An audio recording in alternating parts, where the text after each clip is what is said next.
fifaliana sy tombosoa ny miaona amin'ny finaritra aminao a ary mitondra indray ny toy an'ity fandaharana ity dia ilay mitondra ny lohahevitra lehibe hoe onona eo aminy raisina ho fifaliana koa mampiatrano ny pasteur Andriamparatiana Fanera izay mbola vonona hatrany hiaraka noho ny fiarah-mianatra amintsika. Miarabanao pasteur.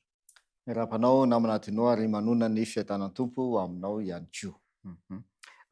Mbola manohy hatrany an'ity lohahevitra mahaliana ity sika onona eo aminy inona indray ary no zanatao hevitra hoe tsika androany. Enasy efa mamaraparana an'ilay lohahevitra sika namana dinao satria tonga eo amin'ny dingana fahasivysika zany zao amin'ilay lohahevitra izay miainga avy amin'ilay tenin'Andriamanitra tamin'i Mosesy ao amin'ny Exodosy 5:9 manao hoe asaovy manao fitoerana masina ho ahy izy dia onona eo aminy aho. Dia miainga avy amin'izay zany tsika namantatra hoe amin'ny fomba ahoana moa no natanterahan'ilay tenin'Andriamanitra tamin'i Mosesy hoe onona eo aminareo aho. Onona eo aho. Amin'ny alalan'ilay toerana dia tsy nafantabela kely izay naholon'i Mosesy tany anefitra sy nojereva antsika ihany koa zany nandritra izay fizarana maromaro izay ny hoe inona no fisehoan'izay toe-javatra izay indray amin'izao andro iainantsika izao satria marina ary tena inoana izay kena mihitsy fa amin'izao andro iainantsika izao dia monina amintsika Andriamanitra. Izay zany le izy fa karaha monina amintsika Andriamanitra ahoana no fisehoan'izay le hoe Andriamanitra monina eo amintsika izay amin'izao andro iainantsika izao miainga avy amin'ilay zavatra niseho tany anefitra tao amin'ny tabernakely.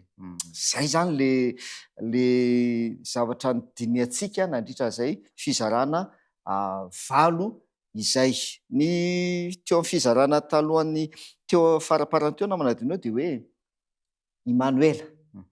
Ny anarany ataonao hoe Immanuela. Izany hoe raha adika amintsika Andriamanitra. Jesosy io amintsika Andriamanitra Immanuela. Onona eo aminy aho izy Andriamanitra tamin'i Mosesy. Aika zany tsy tany anefitra ihany na tsy tamin'ny andron'ny testamenta taloha ihany no nonenan'Andriamanitra tamin'ny olona. Tsy teto amin'izao tontolo izao fa tanteraka izany tamin'ny alalan'i Jesosy. Immanuela amintsika Andriamanitra. Nonona teto amin'izao tontolo izao Andriamanitra tamin'ny alalan'i Jesosy Kristy izay tonga olona nonona niaraka tamintsika. Fa zavatra aseho namana dinao somary tsy tena iverenantsika lavitra l'izy fa kely fotsiny dia hoe rehefa tonga teto amin'izao tontolo izao Jesosy Kristy le Andriamanitra mihitsy no tonga olona tonga nofo izay le Jaona voalohany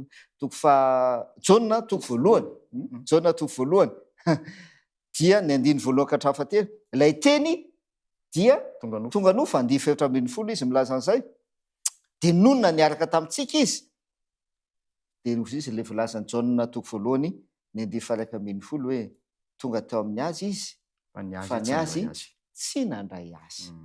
Tonga teto amin'izao tontolo izao Andriamanitra mba onona hiaraka amin'ny olona eto amin'izao tontolo izao tahaka ny nataony tany anefitra niaraka tamin'ny zanak'Israely fa ozy izy le Jaona 1:1 tonga teo amin'ny azy izy fa ny azy tsy nandray azy. Dia niditra isika zany amin'ny fizarana manaraka indray hoe taorianan'i Jesosy ary satria antsika tsara ny tantara fa niakatra any an-danitra Jesosy sady zay. Dia inona zavatra miseho indray zany zao taorianan'i Jesosy Kristy mandraka ankehitriny satria miaina ao anatin'izany tsika ankehitriny izao. Mbola monina eo amintsika foana avy Andriamanitra izay le fantaniana. Mbola monina eo amintsika foana avy Andriamanitra ary mbola marina sy mitombona foana ve ilay ten'Andriamanitra hoe onona eo aminy aho.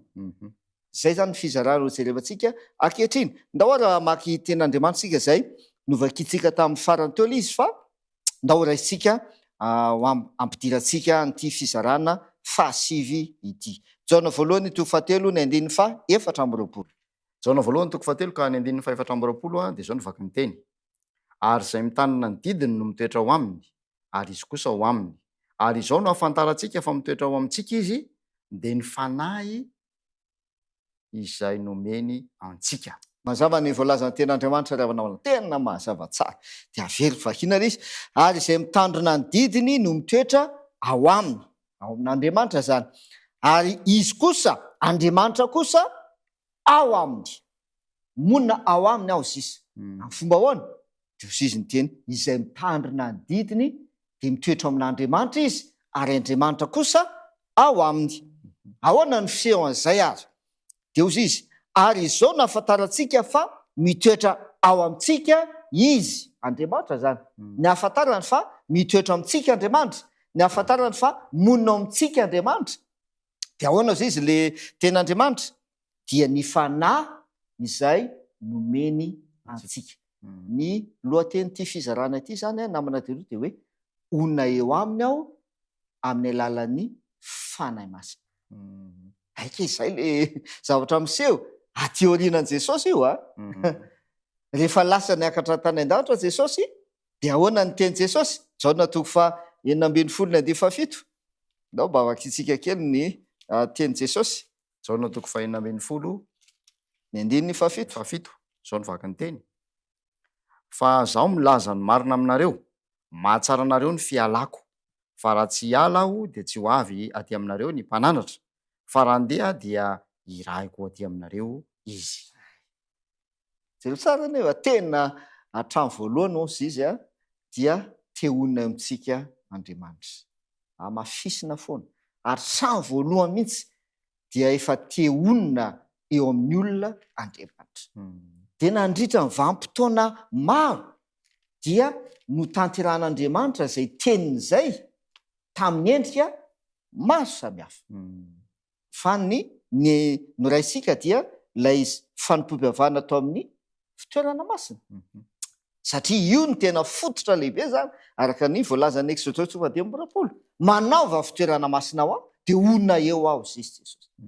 Dia eto indray zany izy dia miteny, Jesosy indray no miteny hoe mahatsara anareo ny fialako, fa raha tsy hiala aho zisy Jesosy dia tsy ho avy aty aminareo ny mpananatra, dia tsy na fanahy masina. Ary andeha aho zisy Jesosy dia irahiko aty aminareo izy. Zay le hoe onona eo amintsika Andriamanitra amin'ny alalan'ny fanahy masina. Amin'izao andrainantsika izao io namana tenao ary aza diny fa nisy toe-javatra niseho tany aloha tany izay lesona ao antsika amin'izao andro iainantsika izao hoe raha monina amintsika amin'ny alalan'ny fanahy masina Andriamanitra, inona ny zavatra tokony ataontsika?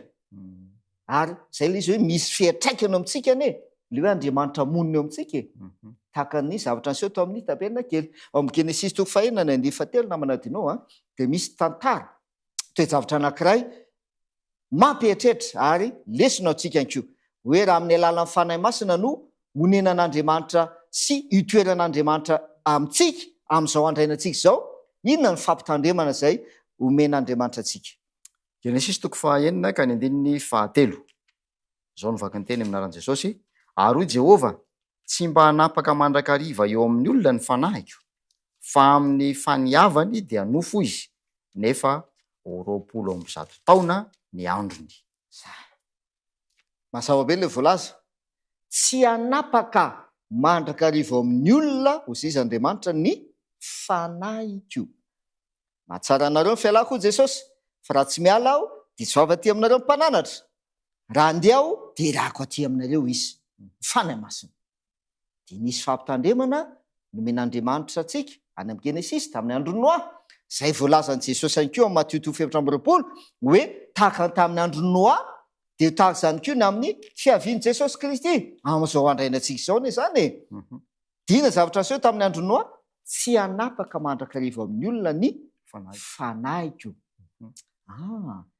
Fampitandremana io zany hoe le hoe onona eo aminy aho amin'ny alalan'ny fanahy masina dia mampitandrin'Andriamanitra fa tsy hanapaka.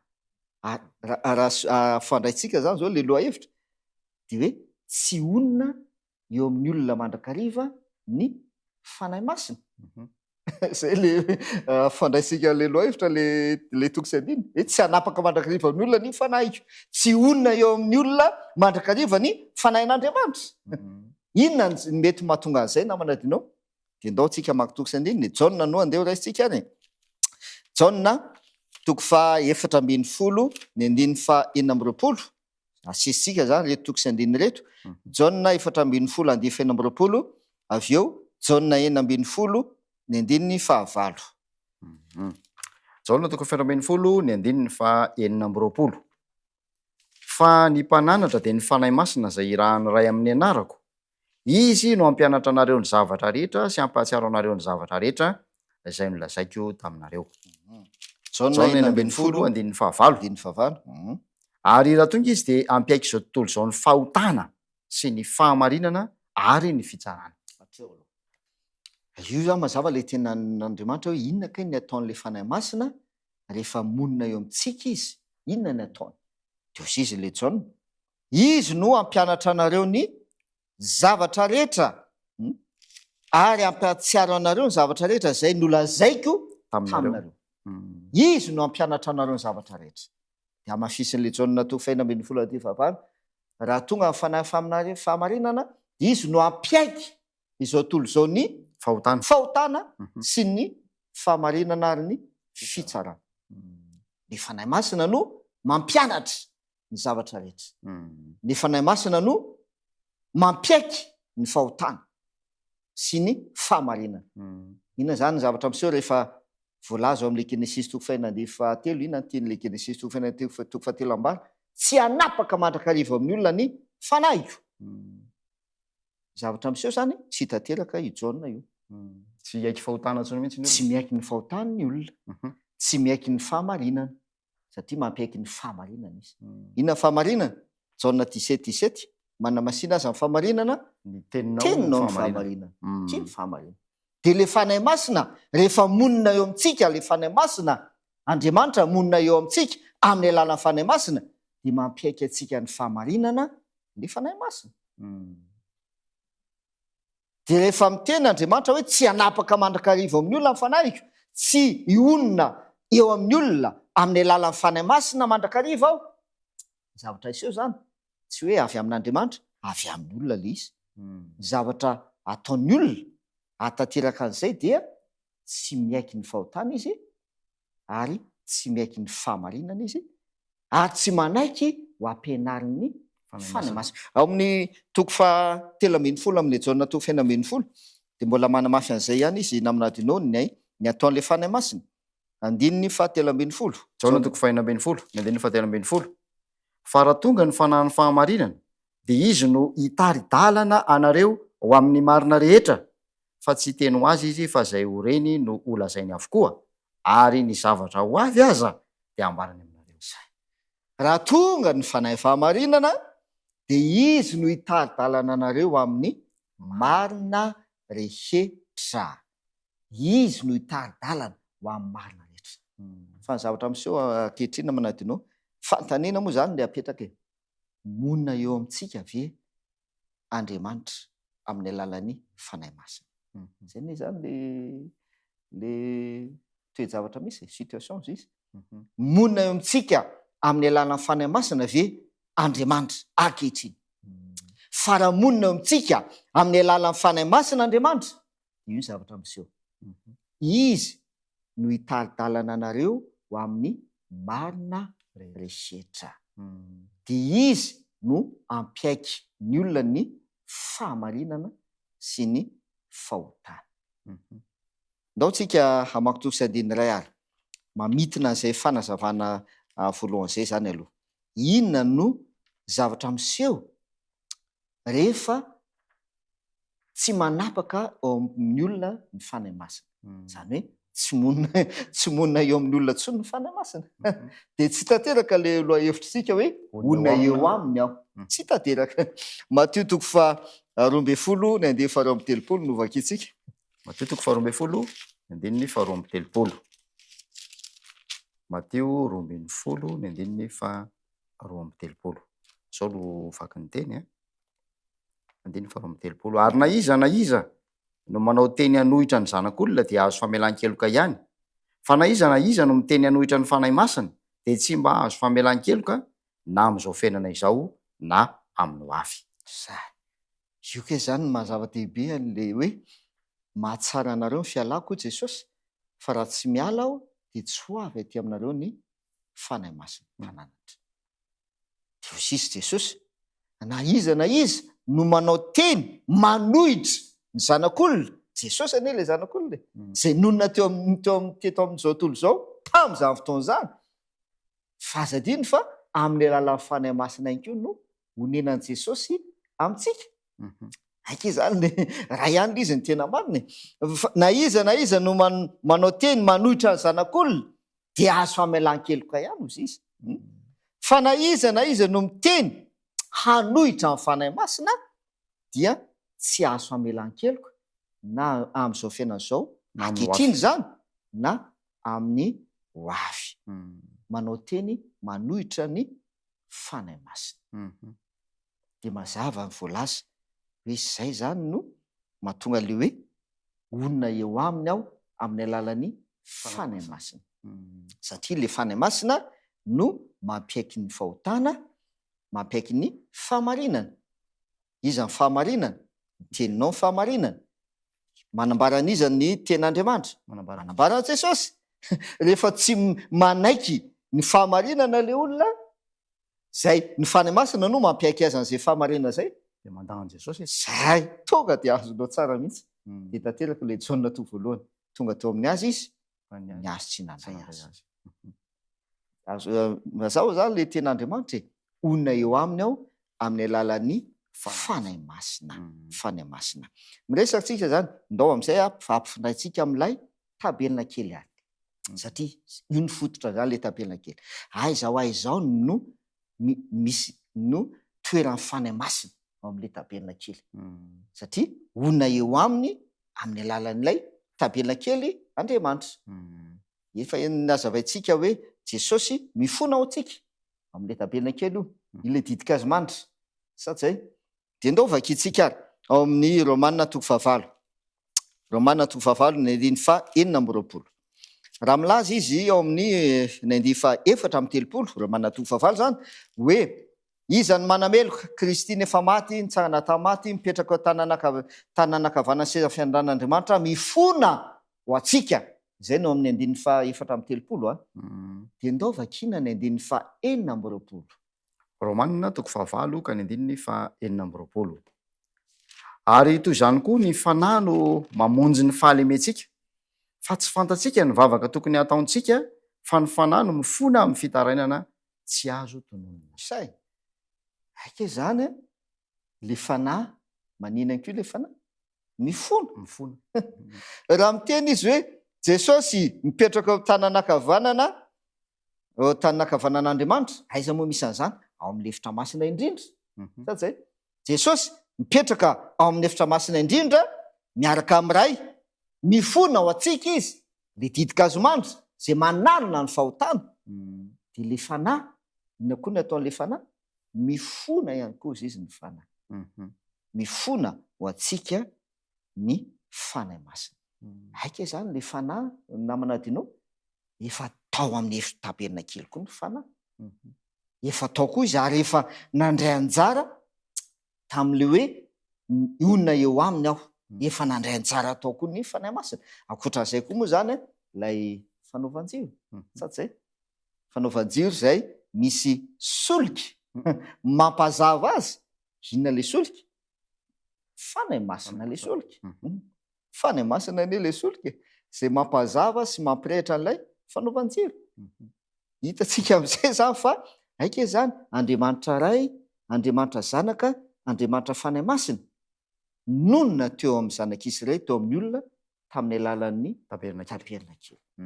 De amin'izao andro ainantsika izao, Andriamanitra ray, Jesosy sy fanahy masina mbola monina eo amintsika ihany koa izy amin'izao andro ainantsika izao. Mila mitandrina tsara tsika ny amin'ny toe-javatra misy hoe manohitra ny fanahy masina. Toelana le fanahy masina zay mampihaiky ny fahotana, mampihaiky ny fahamarinana, mitary-dalana ho amin'ny marina rehetra, izy no mitarika ho amin'ny marina rehetra, izy no mampahafantatra anareo ny zavatra rehetra. De toerina le fanahy masina. Ndaony hoe misy tokisy andiny vaky itsika namina dinao mahakasika an'izay zavatra zay. Ao amin'ny Efesiana toko faefatra ny andininy 17. Efesiana toko faefatra ka ny andininy 17.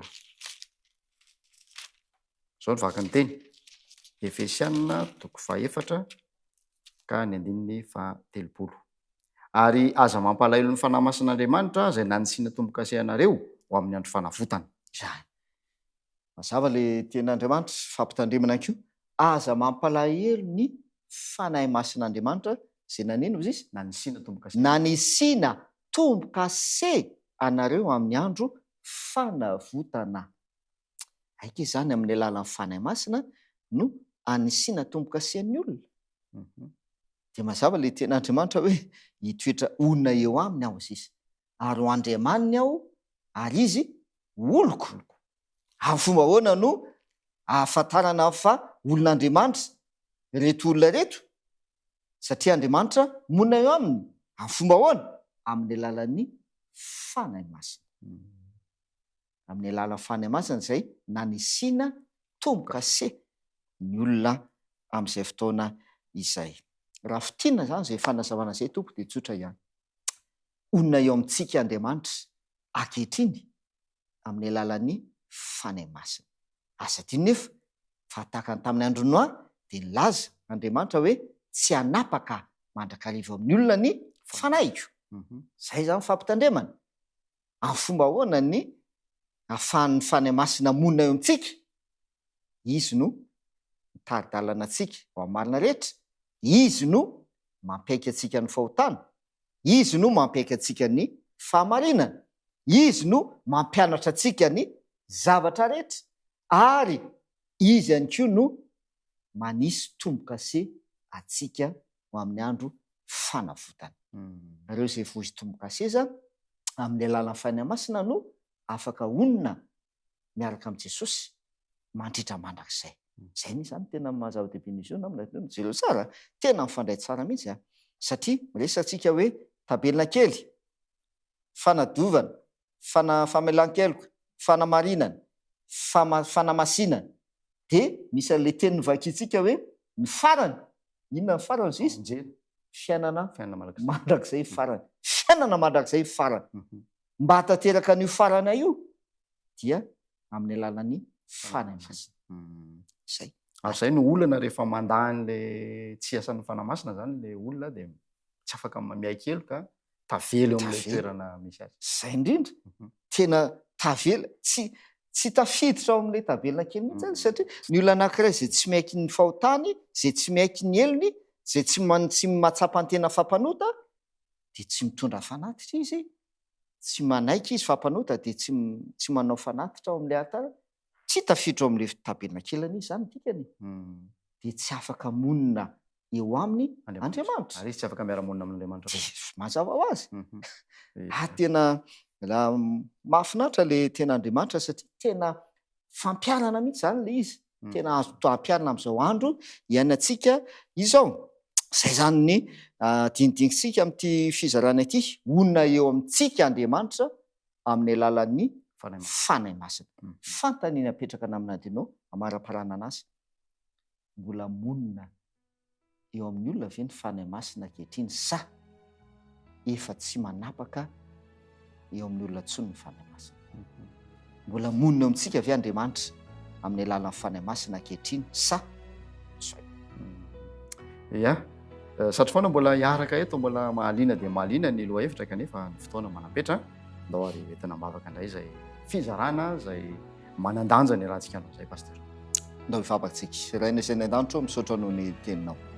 Misaotra satria te onona eo aminay mandrakariva ianao hatramin'ny voalohany ka mandritra mandrakizay. Dia manao ny fomba rehetra ianao Andriamanitra mba honenana eo aminay. Anisan'izany ny fanahy masina. Ilay Andriamanitra fanahy masina mihitsy no irahinao mba honona sy toetra eo aminay. Aoka ho tsapanay fa tena monina eto aminay ny fanahy masina. Aoka ho tsapanay fa tena mitoetra ao aminay ao anatinay zany fanahy masina izany, ka nome fiainana ho anay tsirairay avy, amin'ny anaran'i Jesosy, amen. Dia mankasitraka indrindra ny faharetanao re manome fotoananao amin'ny manaraka indray. Isaorana ny teknisianina izay manao ny antseo zavatra tamin'ny fampifandraisana antsika. Isaorana koa ny pasteur Lepartina Fanera izay mbola vonona miaraka amintsika amarivarana ny fandarana ity amin'ny fiaonana manaraka. Mandrapiresaka, manapitray tompo lasy.